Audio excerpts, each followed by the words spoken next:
Bismillahirrahmanirrahim.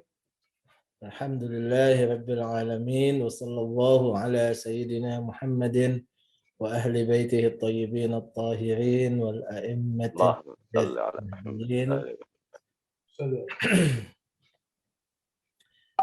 ashabihil mayamin al-muntajibin wa man tabi'ahum bi ihsanin ila qiyam yaumiddin. Assalamualaikum warahmatullahi wabarakatuh. Alhamdulillah kita dapat melanjutkan kegiatan belajar mengajar kita pada hari ini. Kita akan lanjutkan sesuai dengan buku yang ada pada saya di halaman 135, yaitu bagian dari pembahasan ad-dalilus syar'i, ya. Melanjutkan pembahasan sebelumnya tetap pada dalil syar'i setelah beliau sebelumnya membagi dalil kepada syar'i, lafzi, kemudian akli, dan kemudian memasuki beberapa pembahasan tentang dalalah. Karena lafzi ya, maka berasal ada pembahasan dalalah, kemudian ada pembahasan makna ismi, makna harfi, kemudian beliau lanjutkan dengan jumlah naqisah, jumlah tamah, kemudian khabariyah, insya'iyah, kemudian juga sigat amar, sigat fi'lun nahi, hujjiyatuz zuhur, dan kemudian pada kali ini beliau juga memasukkan sebagai bagian daripada pembahasan dalil syar'i lafzi itu adalah itsbatus sudur. Artinya bahwa nas yang menjadi dalil dalam beristinbat juga harus dipastikan bahwa itu memang merupakan hadis dari Rasulullah Shallallahu Alaihi Wasallam atau salah seorang imam maksum atau Sayyidah Fatimah, karena kita mengenal sunnah itu Rasulullah, Sayyidah Fatimah, dan para imam Ahlul Bait, ditambah bahwa itu juga Al-Quran sebagai dalil. Tentu untuk Quran menjadi qat'i ya, untuk hadis yang mungkin perlu dibuktikan akan keabsahannya. Kemudian salah satu cara untuk membuktikan bahwa itu adalah hadis dari Nabi atau para imam, beliau membuktikannya pertama dengan tawatur, yakni ketika hadis itu diriwayatkan oleh banyak rawi di setiap masa, ya, sehingga akan menjadi kecil kemungkinannya, bahkan manusia biasanya tidak lagi menganggap adanya kemungkinan yang kecil itu bahwa mereka sepakat dalam kebohongan. Pertama, sepakat dalam kebohongan atau sepakat untuk kemudian adanya kesalahan ya. Kemudian beliau sebutkan ijma' dan syuhrah. Kemudian yang ketiga beliau sebutkan sirah mutasyarri'ah. Itu adalah tiga hal yang bisa membuktikan bahwa sebuah hadis atau riwayat itu adalah betul dari Nabi atau daripada para imam atau Sayyidah Fatimah yang dikenal dengan nama Al-Ma'sumin.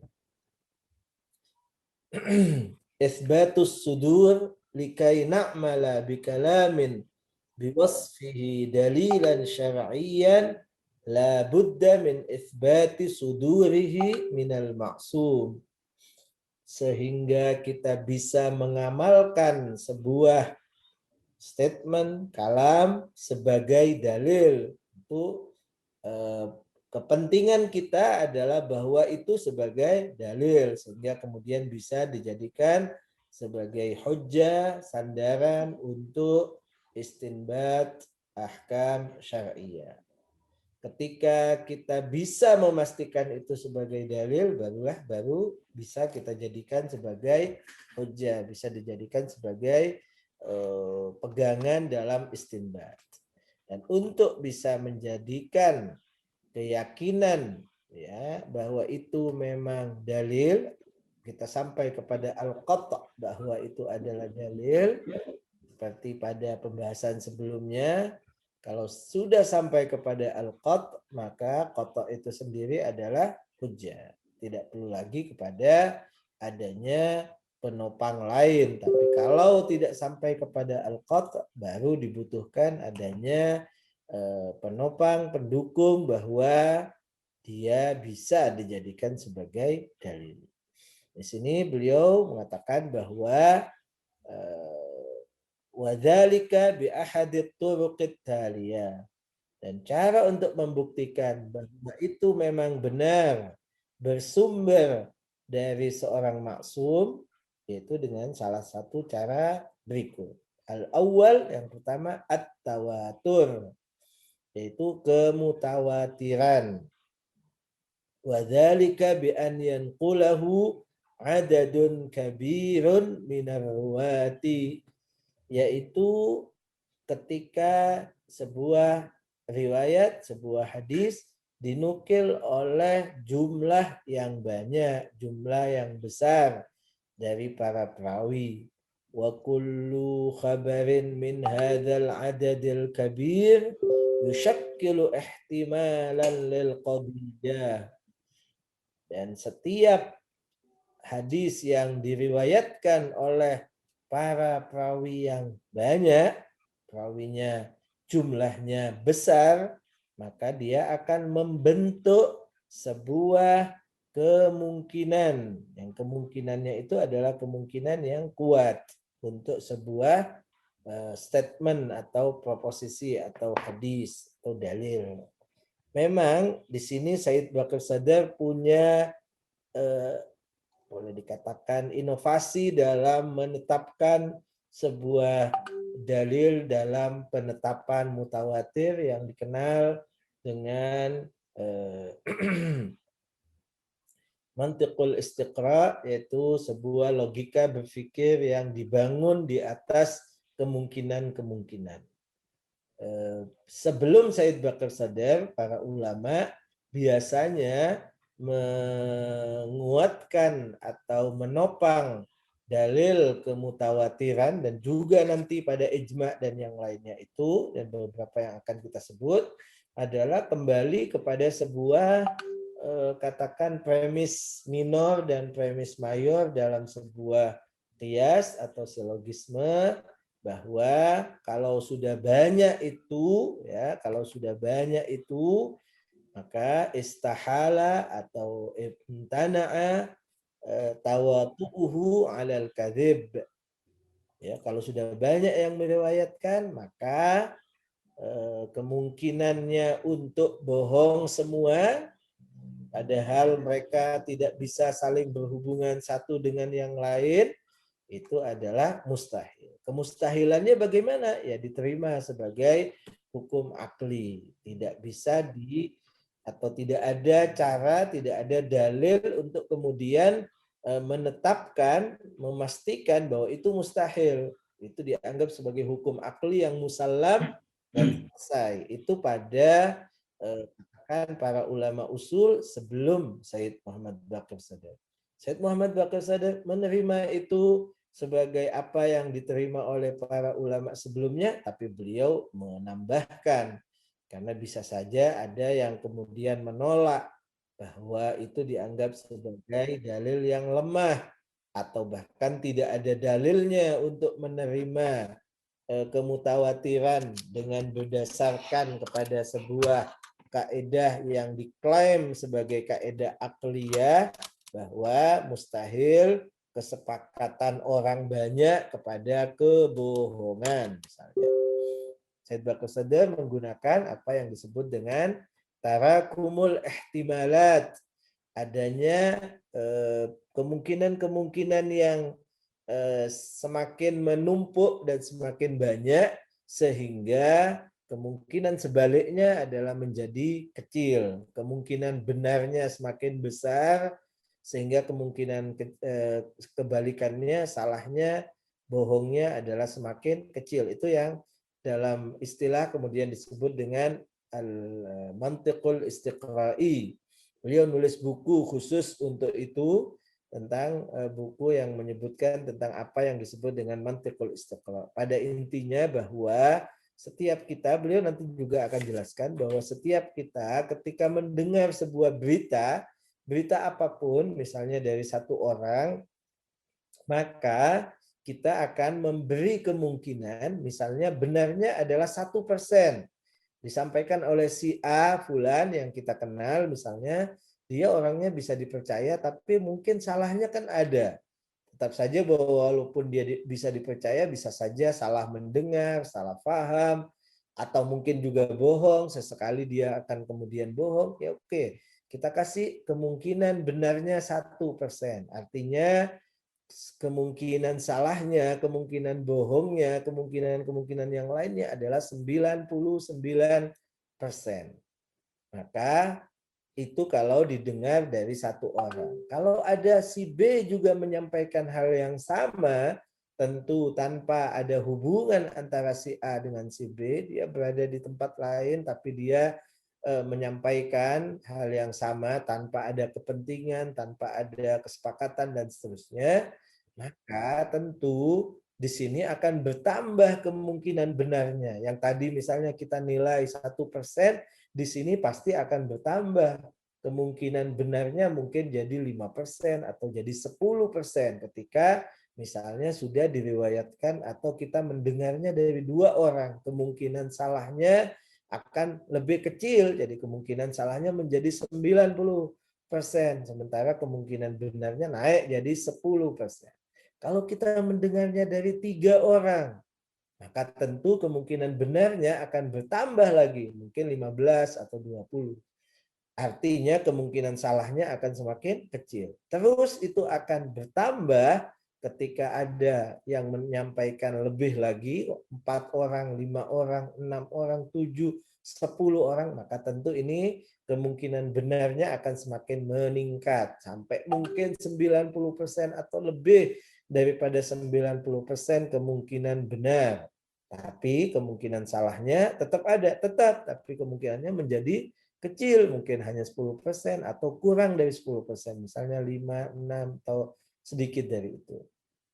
Sampai akhirnya dengan banyaknya yang begitu menyebabkan orang tidak lagi memperhatikan kemungkinan yang kecil itu. Dan manusia, ini salah satu yang juga mungkin dipelajari oleh Said Bakhtir Sadar dengan teori bermacam-macam yang mungkin beliau baca dari berbagai teori para penulis tentang manusia, tentang antropologi, itu adalah biasanya tidak memperhatikan lagi hal-hal yang kemungkinannya kecil. Kemungkinan kecil itu tidak lagi diperhatikan. Karena itulah manusia dalam kehidupannya biasa mengambil keputusan. Walaupun misalnya keputusan untuk benarnya, keselamatannya tidak sampai kepada 100%, mungkin sampai 90%. Jadi kemungkinan kecilnya ada, salah, bahaya ada, tapi tidak lagi diperhatikan. Kemungkinan besar itu sudah dipegang, kemungkinan besarnya adalah benar, kemungkinan besarnya adalah selamat, kemungkinan kecilnya adalah biasanya diabaikan. Masing-masing kita misalnya kalau kita naik motor, dengan motor yang kita punya, misalnya kita sudah coba usaha servis pada waktunya, olinya sudah diganti, pada waktu tertentu remnya sudah juga dicoba, kemudian sebelum berangkat malah dicek bannya misalnya kempos atau tidak, kemudian dicek juga katakan rantai, dicek juga misalnya kopling, gas, dan semacamnya, kita coba cek semuanya. Tapi pasti tidak mungkin kita mengecek sampai ke semua item 100% kita cek semuanya benar misalnya, tidak mungkin. Ilmu kita tidak akan sampai kepada untuk mengecek semua. Kalaupun kita cek semuanya, misalnya katakan pesawat terbang itu biasanya kalau mau berangkat dia cek satu-satu, ada checklist yang wajib dilakukan oleh seorang katakan pilot ataupun katakan bawahan pilot yang memang bertugas teknisi untuk itu.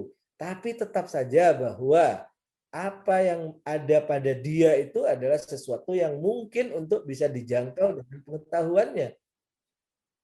Sementara ada hal-hal lain di luar itu yang bisa saja tidak terjangkau, yang tidak dipahami. Ada yang kemungkinan X tanda tanya, itu tidak bisa dipahami apa yang akan terjadi setelah mengecek apa yang bisa untuk dipahami. Jadi kemungkinan sekian persen itu tetap ada, tapi dengan kemungkinan setiap yang persentase kecil itu ada tidak mencegah orang untuk kemudian berbuat, tidak mencegah orang untuk mengambil keputusan, tidak mencegah kita untuk kemudian melanjutkan misalnya.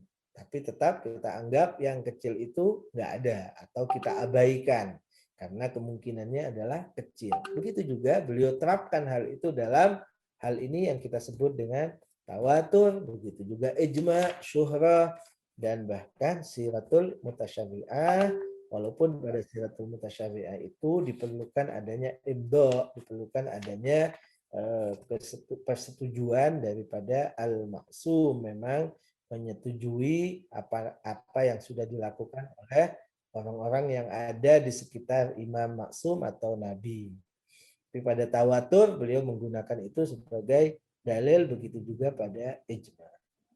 Al-awwal at-tawatur tadi disebut sudah kita baca, yushakkilu ihtimalan. Memang di kalangan para ulama baik Sunni atau Syiah tidak menyebut angka tertentu bahwa berapa angka yang bisa diterima sebagai tawatur itu sehingga kemudian dianggap mutawatir, walaupun sebagiannya memberi misalnya minimal 10. Ketika sudah sampai kepada 10 perawi itu sudah bisa dianggap mutawatir. Tapi sebagiannya menganggap enggak, tapi yang penting bagaimana kemudian itu menyebabkan seseorang bisa yakin, bisa sampai kepada al-qat', yakni bisa kemudian mengangkat ihtimal benarnya dan meminimalisir bahkan hampir meniadakan ihtimal salahnya misalnya. Wa yushakkilu ihtimalan lil qadiyah, adanya banyaknya para perawi itu menyebabkan atau membentuk sebuah kemungkinan untuk benarnya sebuah statement, sebuah proposisi qadiyah. Wa qarinatan, dan membentuk sebuah qarinah, sebuah indikasi atas kebenarannya, diisbatiha, untuk menetapkannya sebagai sesuatu yang memang betul bersumber daripada al-maksum. Wa bitarakumil ihtimalati wal qara'in yahsulul yaqin, dan dengan bertumpuknya tarakum, saling menguatkannya ihtimalat, ya, satu tambah itu saling menguatkan untuk ihtimalat, kemungkinan-kemungkinannya, qara'in, dan indikasi-indikasi bahwa dia benarnya, itu akan apa? Yahsulul yaqin, akan terjadilah atau akan sampai seseorang kepada apa yang kita sebut yakin, bisuduril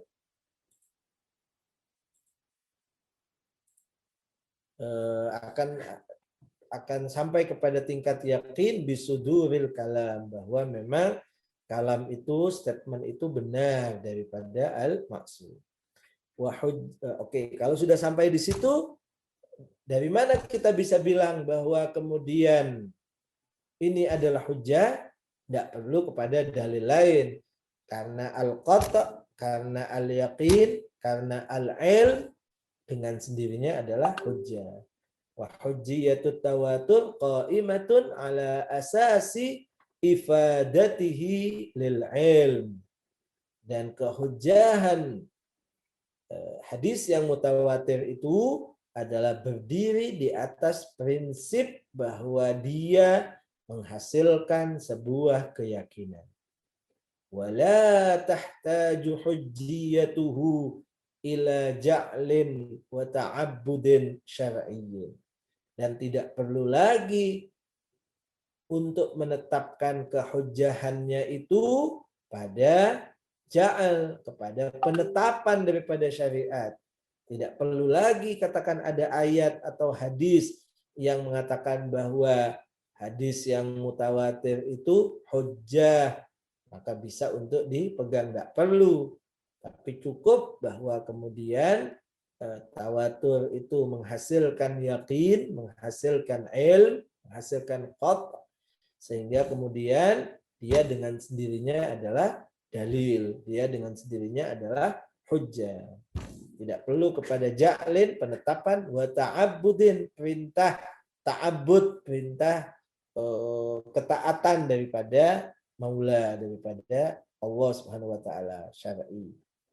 Itu yang pertama adalah at-tawatur. Sekali lagi ini ada dalam usul fikih Syiah sebagaimana juga ada dalam usul fikih Sunni.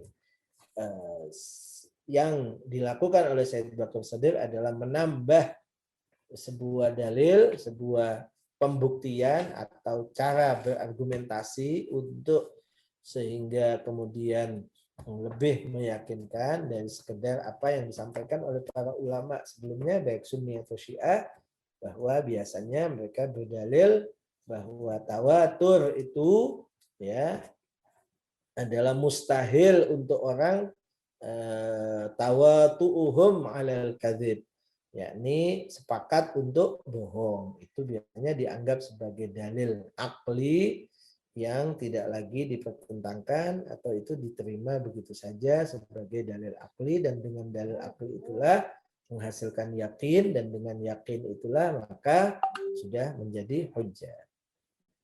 As-tsani, yang kedua, al-ijma', yaitu apa yang kita sebut dengan ijma'. Apa ijma' itu? Nanti di sini ada perbedaan mendasar antara Sunni dengan Syiah ketika memahami kata ijma'.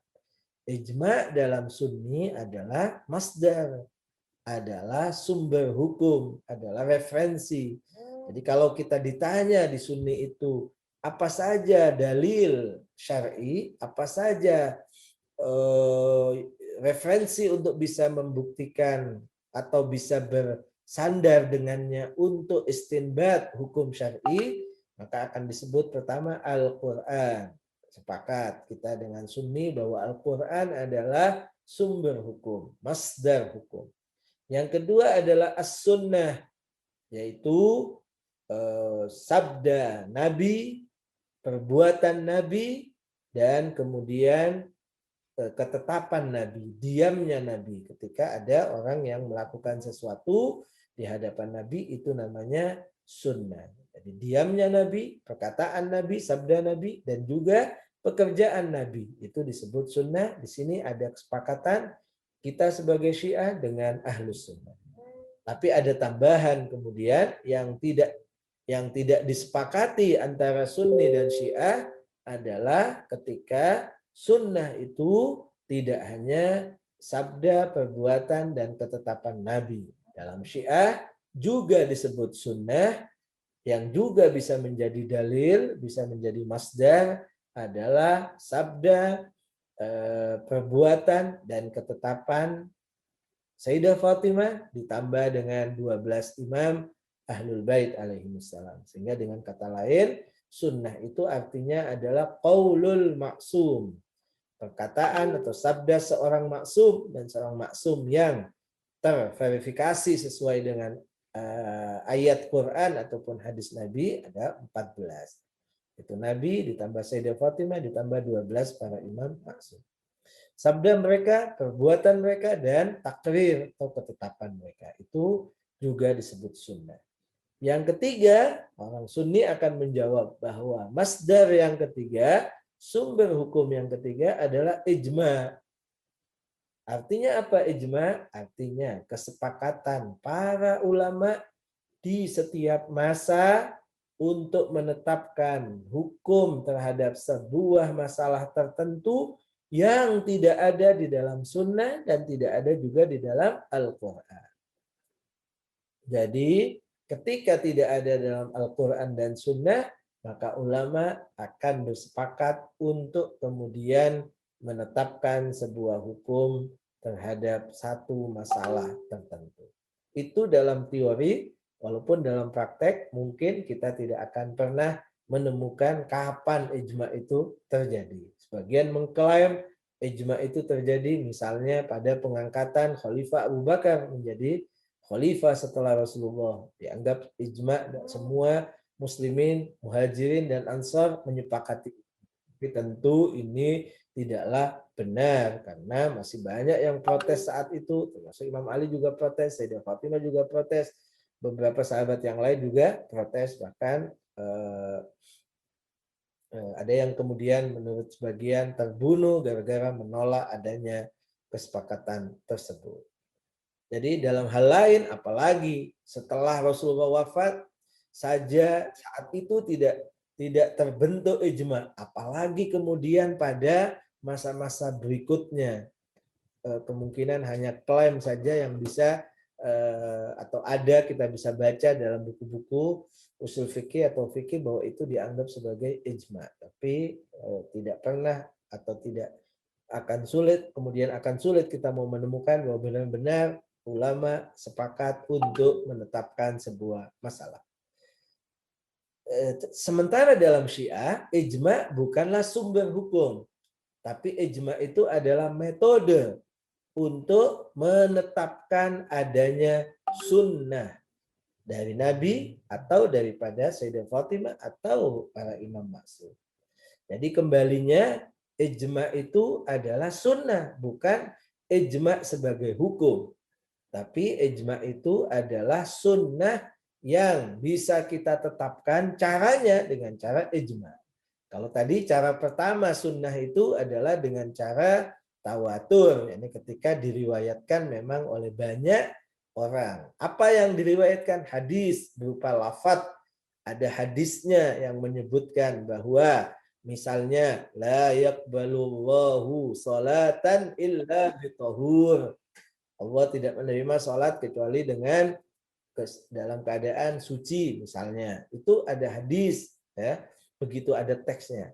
Tapi ijma itu apa? Ijma itu adalah ketika seorang faqih, yakni misalnya kita semua ini adalah calon-calon mujtahid yang akan menetapkan sebuah hukum, maka kita tidak menemukan di dalam Al-Quran, begitu juga kita tidak menemukan dalam sunnah Nabi dan para maksumin yang lain. Tidak ada dalam Al-Kafi, tidak ada dalam Istibsar, tidak ada dalam Tahdhibul Ahkam, tidak ada dalam Man La Yahdurul Faqih, tidak ada dalam 4 kitab standar Syiah itu. Bahkan mungkin tidak ada dalam Bihar, tidak ada dalam misalnya kitab yang lain. Tetapi kita dapatkan ulama sebelum kita, misalnya zaman sebelum kita, mujtahid sebelum kita, itu menetapkan hukum tersebut. Anggap misalnya katakan bahwa Imam Khomeini menetapkan untuk sebuah masalah tertentu A, misalnya bahwa dia adalah haram. Katakan misalnya catur itu adalah haram misalnya. Kemudian kita lihat ulama yang lain, katakan Ayatullahil Uzma Sayyid Khu'i juga berfatwa haram. Kita lihat Syekh Araki misalnya berfatwa haram. Kita lihat sebelum mereka bertiga ini, ulama sebelumnya, katakan Ayatullah Burujurdi yang merupakan guru dari Imam Khomeini juga memfatwakan haram. Kita lihat ulama yang sebelumnya, katakan kita lihat Syekh Naini memfatwakan haram. Kita lihat katakan Syekh Al-Iraqi juga memfatwakan haram. Kita lihat Syekh misalnya Al-Isfahani memfatwakan haram. Kita lihat misalnya Syekh Ansari memfatwakan haram. Dan begitu seterusnya, kita cek beberapa level ulama sebelum kita, sebelum zaman kita, semuanya memfatwakannya haram. Ya. Jadi sepakat mereka bahwa ini adalah haram. Kesepakatan itu tidak harus duduk kemudian berunding dan menghasilkan itu belum, tidak harus begitu. Bisa saja masing-masing mereka adalah dalam kitab fatwanya menulis haram. Dan dalam kitab istidlalinya tidak sebutkan mereka bahwa ada dalil yang memang misalnya sampai kepada mereka, katakan bahwa ada dalil dari Imam Ja'far Shadiq alaihissalam yang ditanya tentang katakan catur dan beliau menjawab haram. Kalau itu jelas dalil sunnah, berarti sudah tidak perlu kepada fatwa para ulama itu. Kita sendiri sebagai mujtahid perlu melihat dalil hadis tersebut bisa atau tidak bisa sebagai hadis, dia bisa dibuktikan sebagai hadis atau tidak, artinya sahih atau paling tidak muwassaq, diriwayatkan oleh para perawi thiqah, dan kemudian penyimpulan hukumnya dari matannya benar bisa dihukumi atau diambil istinbat sebagai sesuatu yang haram. Kalau memang ada hadisnya. Tapi ini nggak ada ayat Qur'annya, tapi juga tidak ada hadisnya. Tapi para ulama al-ajilla ini, para ulama yang berada pada tingkat pertama di setiap zamannya, misalnya, mereka semuanya berfatwa hal yang sama. Maka tentu kita di sini ada beberapa kemungkinan. Kemungkinan pertama, pertanyaan pertama, apakah mereka berfatwa tanpa dalil? Jawabannya pasti tidak mungkin. Ini seorang mujtahid besar, kemudian berfatwa tanpa dalil itu mustahil. Mereka tahu bahwa tidak boleh berfatwa tanpa dalil. Pasti mereka tidak akan melakukan itu. Jadi pertanyaan pertama bahwa mereka kemungkinannya berfatwa tanpa dalil, tidak ada, hilang. Kemungkinan kedua adalah mungkin ada dalil sampai kepada mereka, tidak sampai ke kita. Tapi ada satu pertanyaan di sini. Kemungkinannya mereka benar atau salah memahami dalil tersebut ada apa tidak? Ada. Mereka tidak maksum. Mereka adalah mungkin benar, mungkin salah memahami hadis yang sampai kepada mereka itu. Penyimpulannya bahwa misalnya catur itu haram hukumnya, misalnya ada hadisnya sampai kepada mereka, tapi penyimpulan mereka terhadap hukum ini bisa benar, bisa salah, karena sebagai manusia. Nah, terus, tapi karena para ulama ini banyak, bukan satu dua, bahkan sepakat, semua yang kita telusuri di setiap masa para ulama itu adalah memfatwakan hal yang sama, maka berlaku tadi kemungkinan apa yang disebut dengan logika kemungkinan itu, logika istiqra itu, bahwa semakin banyak yang memfatwakan sama, artinya semakin besar kemungkinannya adalah benar. Dan semakin kecil kemungkinan mereka adalah salah. Jadi katakan bahwa kita melihat Imam Khomeini, kemungkinan benarnya berapa? Katakan kemungkinan benarnya 10%. Kemungkinan salahnya adalah 90% dalam memahami sebuah hadis tadi tentang katakan catur. Tapi kita lihat juga Said Khou'i memfatwakan hal yang sama, haram juga. Maka dengan adanya kesamaan antara Imam Khomeini dengan Said Khou'i itu, kita katakan bahwa tidak 10% ini. Berarti kemungkinan benarnya naik jadi 20%. Kemungkinan salahnya 80%. Dan kemudian kita lihat misalnya juga ada Syekh Araqi, ada Muhaqqiq Al-Iraqi, ada juga katakan Al-Isfahani, ada Said Muhsin Hakim, yang juga katakan di masa sebelumnya ada itu Burjurdi, dan yang lain-lain kita saksikan semuanya adalah akan membentuk adanya kemungkinan-kemungkinan semakin besar, mungkin mendekati 100%, bahwa kemungkinan benarnya adalah sangat besar, meniadakan atau paling tidak meminimalisir kemungkinan salahnya. Itu namanya ijma.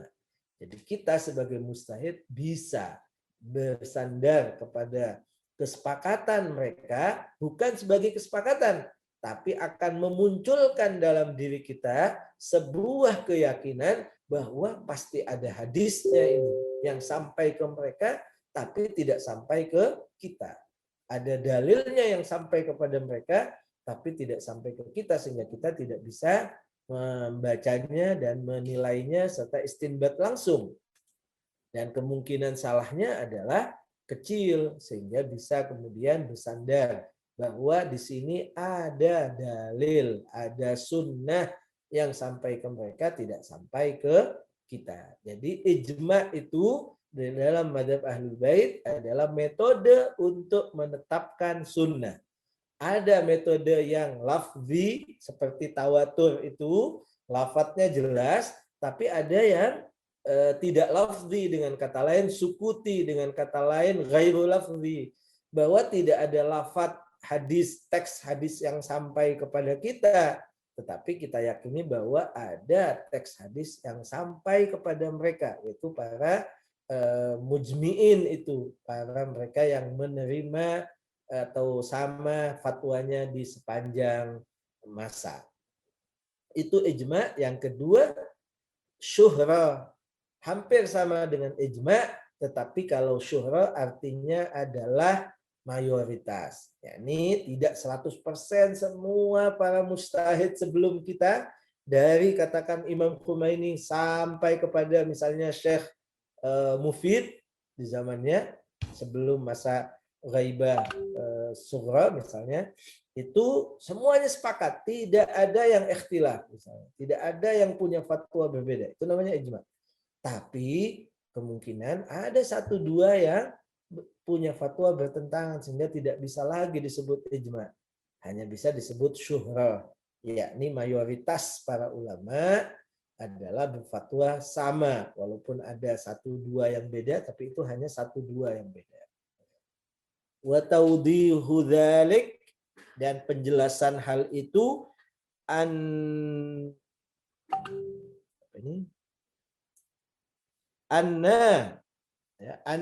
atau annana idza lahazna fatwal faqih, bahwa kita di saat memperhatikan fatwa seorang faqih al-wahid biwujubil khumsi fil ma'adin, atas kewajiban humus dalam barang tambang. Jadi barang tambang itu, ini sepertinya contoh benar, sepakat bahwa para ulama adalah mewajibkan humus pada barang tambang. Berbeda dengan katakan hasil yang lain, dari pekerjaan yang lain yang menunggu akhir tahun, menunggu sampai sisa di akhir tahun, saldo di akhir tahun baru wajib humus. Tapi kalau ma'adin, di saat orang mengeluarkan dari bumi, entah itu misalnya emas atau perak atau benda-benda tambang bumi lainnya, maka setelah dieksplor, setelah dikeluarkan biaya produksi sehingga kemudian bersih, maka di saat itulah wajib untuk dikeluarkan humusnya, tidak menunggu sampai akhir tahun. Najid annaha tusyakkilu qarinatan. Kalau kita dapati seorang mujtahid memfatwakan itu kewajiban humus pada barang tambang, maka akan menjadikan itu sebagai qarinah, indikasi, penguat untuk menetapkan bahwa memang humusnya tambang itu wajib dikeluarkan saat itu juga. Tapi apa sempurna? Belum. Nah, qisah qarinata tusyakkilu qarinatan, apa itu? Isbatan naqisatin atau isbatan naqisatan gitu ya. Apa juga bisa jadi maf'ul li ajli, yakni yang bisa menetapkan tapi penetapannya masih naqisah. Ala wujudi dalilin lafziyin, menunjukkan apa? Menunjukkan akan adanya dalil, bisa memberikan penetapan untuk kita, atau kita bisa menetapkan bahwa ada dalil lafzi musbaqun, yang sebelumnya ada ulama sebelumnya itu mereka punya dalil lafzi yadullu ala hadzal wujub, yang menunjukkan pada kewajiban ini. Kok bisa kita memahami demikian? li'anna fatwal faqih taj'aluna nahtamil tafsirain laha. Karena keberadaan fatwa dari seorang faqih itu akan menjadikan kita memiliki kemungkinan dua hal, dua penjelasan. Ahaduhuma an yakuna qad istanada fi fatwahu ila dalilin lafdhiyin masalan bi suratin sahihah.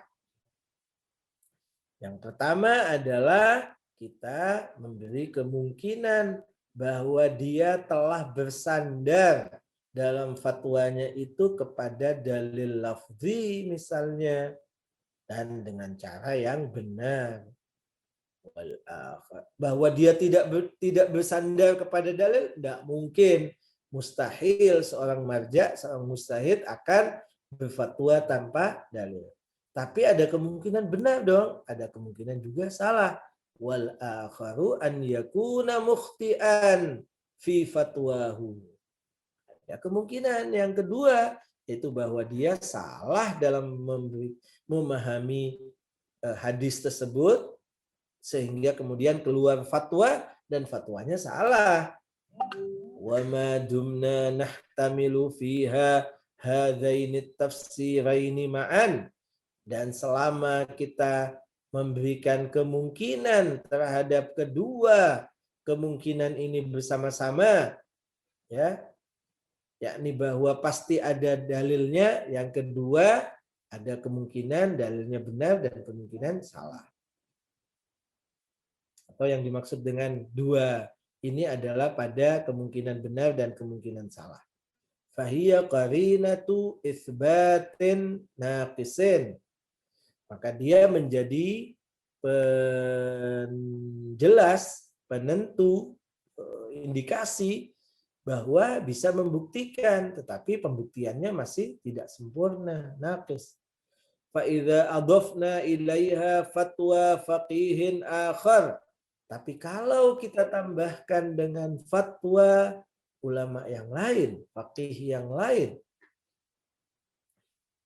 yujibul biwujubil khums fil ma'adini aidan, yang juga memfatwakan akan kewajiban khumus untuk barang tambang juga.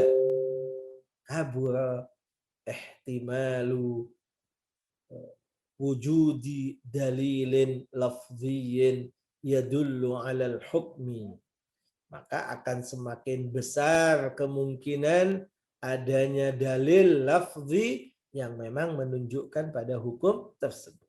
Kenapa? Natijatan lijtima'i qarinataini naqisatain, yaitu karena sebagai hasil konsekuensi daripada berkumpulnya dua qarina yang naqis. Tadi memang naqis, tapi kalau ditambah lagi maka akan tambah besar.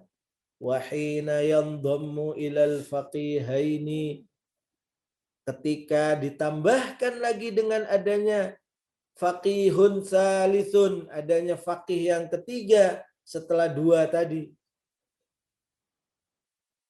nazdadu mailan ilal i'tiqadi biwujudi hadzal dalilil lafzi, maka kita akan bertambah kecenderungan kita, condongnya kita kepada keyakinan bahwa memang ada dalil lafzi ketika ada yang ketiga, terus yang keempat, yang kelima, yang keenam, bertambah kuat keyakinan kita bahwa memang ada. Kullama izdada adadul fuqaha wa hakadha nazdadu mailan ila al-i'tiqadi bidzalik kullama izdada adadul fuqaha'i biwujubil khumsi fil ma'adin.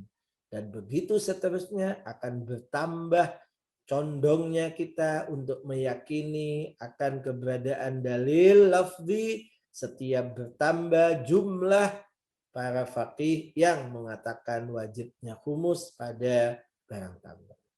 Fa idza kana al-fuqaha'u qad ittafaqu jami'an, maka ketika para fuqaha semuanya sepakat ala hadhil fatwa, atas contoh fatwa seperti ini, summiya dzalika ijma'an. Maka itu disebut dengan ijma'. Wa idza kanu yushakkiluna al-aktsariyah, tapi kalau mereka hanya membentuk mayoritas saja, tidak semua, kebanyakannya, faqad summiya dzalika syuhratan. Maka yang demikian itu disebut dengan syuhrah, bukan ijma. Terus ijma dan syuhrah itu bagaimana bisa menjadi dalil, bisa menjadi referensi? Fal ijma'u wasyuhrah, ijma dan syuhrah itu bukan referensi, bukan dalil, tapi tariqani. Ijma dan syuhrah itu adalah dua jalan, dua metode liktisyafi wujudid dalilil fiqhi, untuk menyingkap keberadaan dalil lafzi fi jumlatin minal ahyan. Itu menyingkap keberadaan dalil lafzi pada sebagian keadaan. Ya. Jadi tariqah untuk iktisyaf, untuk menyingkap. Makanya ijma' yang seperti ini disebut dengan al-ijma' al-kashfi. Ijma' yang menyingkap keberadaan dalil lafzi yang mungkin sampai kepada mereka tapi tidak sampai kepada kita. Wa hukmul ijma'i wasyuhrati, dan hukum ijma' dan syuhrah min nahiyatin usuliyah, dari sisi usul fikih, apakah dia hujjah atau bukan? Annahu mata hasala al-ilmu bid-dalil asy-syar'i bisababil ijma'i aw asy-syuhrah wajib al-akhdhu bidzalika fi amaliyatil istinbat. Kapan ijma' dan syuhrah itu menghasilkan ilmu bagi kita, menghasilkan yakin bagi kita, menghasilkan qata' bagi kita. Ilmu, yakin, dan qata' tentang apa? Bid-dalil syar'i, tentang adanya dalil syar'i yang sampai kepada mereka tapi tidak sampai kepada kita. Ya. Bisa babil ijma' wa bisyura wajibal akhdhu, maka wajiblah mengambil ijma' atau syuhra itu, mengambil dalil yang tidak sampai kepada kita itu sebagai dalil, gitu ya. Fi amaliyatil istinbat, dalam proses penyimpulan hukum. Wa asbahal ijma'u wasyuhratu hujjah, maka jadilah ijma' dan syuhrah itu hujjah. Tapi ini ada satu kemungkinan, yaitu ketika memang bisa menghantarkan kepada yakin. Wa idza lam yahsul, dan ketika tidak terjadi al-ilmu, tidak terjadi ilm bagi kita, keyakinan bagi kita, qata' bagi kita, tidak terjadi bisa babil ijma' awis syuhrah, dengan adanya ijma' dan syuhrah itu, fala i'tibara bihima, maka tidak ada nilainya keduanya. Tidak perlu kita memperhatikan keduanya, karena dalil itu harus sampai kepada qata' dan yakin. Sementara dia tidak menyampaikan kita kepada keberadaan dalil dan yakin, maka dia tidak bernilai. Idz la yufidani hina idzin illa dhanna, karena pada saat itu keduanya tidak memberikan apa-apa kepada kita kecuali dzan. Hanya dia bisa menghadirkan untuk kita dzan, kemungkinan. Wala dalila ala hujjiyati hadzal dhanni syar'an, dan dzan yang seperti ini tidak menghasilkan hujjah, tidak ada dalil yang menunjukkan bahwa dzan seperti ini adalah hujjah. Kita sebutkan sebelumnya di pelajaran sebelumnya itu bahwa dalil itu harus dalil yang qat'i sendiri, karena misalnya tawatur, ya, atau memang ijma yang menghantarkan kepada qata', maka qata' itu sendiri adalah hujjah. Tapi kalau tidak menghantarkan berarti dzan, dan dzan itu adalah bukan hujjah kecuali ada hadis yang memang mengangkat dzan itu sebagai hujjah, dan di sini tidak ada. Fal aslu adamu hujjiyati, maka kembali kepada prinsip bahwa dzan itu tidak ada hujjahnya atau tidak, bukan hujjah, tidak ada kehujjahan baginya. Lianna hadza huwal asl, karena inilah prinsip ketika kita ragu atau tidak ada dalil yang menunjukkan kehujjahan sebuah dzan, maka kembalinya kepada prinsipnya, yaitu bahwa tidak adanya hujjah fi kulli dzannin, pada setiap dzan yang tidak diangkat, kama taqaddam, seperti yang sudah lewat. Jadi itu yang disebut dengan ijma. Memang dalam pembahasan buku yang lain, saya tidak tahu di halaqah berikutnya mungkin ada, tetapi dalam beberapa buku istilah buku usul fikih yang lain, ijma itu terbagi. Ada yang disebut dengan ijma al-muhassal, ada yang disebut dengan ijma mangqul. Yakni muhassal itu artinya kita sendiri sebagai mujtahid yang meneliti kalam para ulama sebelum kita. Itu namanya muhassal, kita sendiri yang mendapatkan. Tapi ada ijma mangqul, yakni bukan kita yang meneliti, tapi kita menukil dari salah seorang ulama misalnya bahwa ada ijma tentang masalah ini. Katakan Imam Khumaini dalam buku Istidlal Fiqhinya atau dalam kelas Bahthul Kharijnya menyampaikan bahwa telah ada ijma yang saya sendiri, kata Imam, misalnya menelitinya. Maka kita yang hanya menukil dari Imam, itu namanya disebut dengan ijma mangkul. Kedua-duanya sama. Kalau menghasilkan keyakinan, itu bisa dijadikan sebagai hujjah. Kalau tidak, maka tidak. Kemudian ada yang disebut dengan ijma madraki.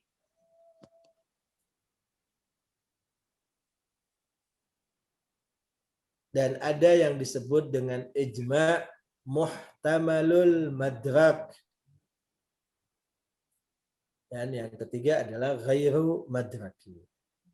Madraki itu artinya bahwa ijma'nya, kesepakatan para ulama itu diketahui sumbernya dengan pasti bahwa mereka sepakat karena ada hadis Nabi yang mengatakan bla bla bla bla. Itu namanya ijma' madraki. Yang kedua namanya ijma' muhtamalul madrak.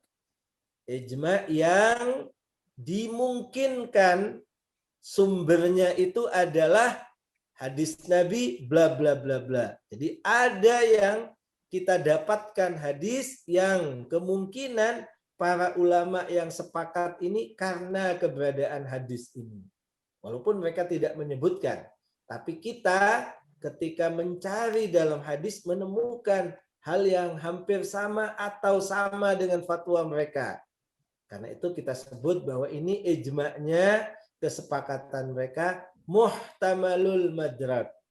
Yakni ada sumber hukumnya yang masih bersifat kemungkinan.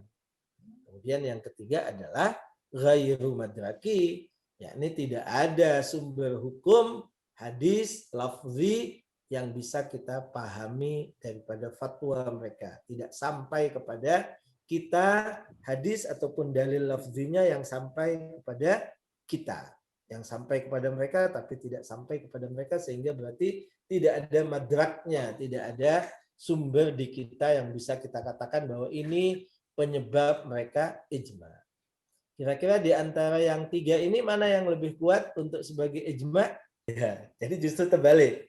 Justru yang paling kuat sebagai ijma ketika ghairu madraki, ketika tidak ada yang menunjukkan kepada kita keberadaan hadisnya. Tapi mereka berfatwa sebagai ijma ya kuat ya. Oh ya. Sebagai ijma kuat. Atau kemungkinan muhtamalul madrak itu lebih kuat daripada ghairu madraki. Tapi yang madraki sama sekali tidak bisa ijma. Kalau sudah diketahui sumbernya, maka ijma menjadi tidak bermakna. Maka yang perlu diteliti adalah hadisnya. Sebagai mustahid harus meneliti sendiri. Misalnya disebutkan bahwa ijma, misalnya disebutkan atau bahwa sebagian menyebut, sebagian tidak misalnya. Tapi kesepakatan ada di kalangan para ulama. Maka kesepakatan bisa jadi tidak ada maknanya karena madraknya itu, sumbernya itu yang kemudian artinya kita perlu untuk istinbat. Dengan kata lain, kan sumber hukum itu pertama Al-Quran, kedua sunnah. Ketika sudah dapat di sunnah, maka ijma menjadi tidak lagi berfungsi. Ijma tidak lagi menjadi pegangan. Maka yang menjadi pegangan adalah sunnahnya itu, yang bisa saja pemahaman kita sebagai mujtahid berbeda dengan semua para mujmi'in tadi. Ya. Karena bisa jadi malah mereka tidak dapat dalil itu, kita yang dapat misalnya. Ataupun sebaliknya. Alhamdulillahirabbil alamin. Wassalamualaikum warahmatullahi wabarakatuh.